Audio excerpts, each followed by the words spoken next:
कारण आज सगळ्या भारतरत्नांची भेट झाली आणि काय तो फाउंटेनचा नजारा पण पाहायला भेटला.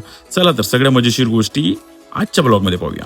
आज नागपूरला जाण्याचा योग आला कारण हायकोर्टात आमची WCL विरुद्धची केस सुरू आहे आणि चंद्रपूरवरून नागपूरला निघाले जाताना गाडीची हवा चेक केली. मग काय भर पावसाळ्यात खराब झालेल्या रोडवर टोल द्यावं लागली. यापेक्षा काही दुसरं दुर्दैव नाही हो. दिलं शेवटी आणि समोर निघालो. मग बघा माझी दूरदृष्टी. भर पावसात उन्हाळ्यात लागणारी सन प्रोटेक्शन शील्ड आत्ताच घेतली कारण कमी मध्ये भेटली ना. मग काय पुढे POCचं काम केलं आणि 200च्या जागेवर 500 रुपये पोलिसवाल्यांना फाईन देणं नको म्हटलं आणि POC कडून मी निघालो नागपूरला. लाल फुलांचा सुंदर दृश्य पाहत केसचा विचार डोक्यामध्ये ठेवून पुढे निघालो. वाटेत लहान वयात विद्यार्थ्यांना काय करावं लागलेलं संघर्ष दिसले ना आणि काय त्यांच्या कोचनी त्यांची जे व्यवस्था केली हे पाहून मी मनातल्या मनात विचार केला. ते मुलं घरी व्यवस्थित पोहोचो आणि पुढच्या वेळेला एकाच्या जागेवर 2 गाड्या करण्याचं सद्बुद्धी कोचला देव एवढाच विचार करून समोर निघालो आणि बघतो तर काय आम्हाला समोरच ट्रॅफिक बोललं वेलकम टू नागपूर.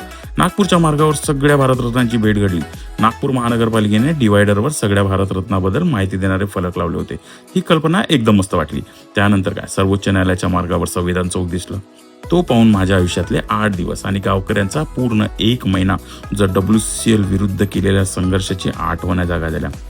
काही लोकांमुळे आंदोलन थांबवावं लागलं होतं पण त्या आठवणी मनात कोरल्या गेलेल्या. शेवटी हायकोर्टात पोहोचलो. तिथे जे वडाचं झाड गेल्या 3 वर्षापासून सावली देत आहे आम्हाला. पण आज कोर्टात काहीच न झाल्याने पुढची तारीख घेऊन बाहेर पडलो.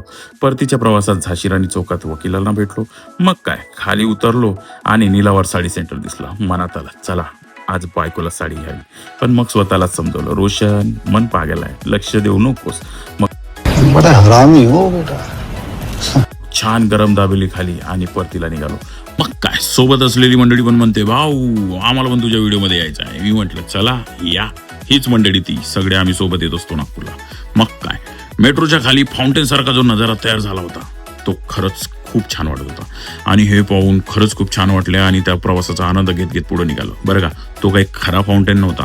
पाण्याचे जे धारा येत होत्या खाली त्याच्यामुळे बनलेला ती एक प्रतिकृती होती. महानगरपालिकेकडून एवढा काही अनुभव भेटेल याची अपेक्षा मी करत नाही. ओके निसर्गाने दिलं छान. पावसामुळे कुठेच थांबलो नाही. थेट वरोड्याला आलो. वरोड्याच्या विठ्ठल धाब्यावर पोचलो. तिथे चिकनवर ताव मारला.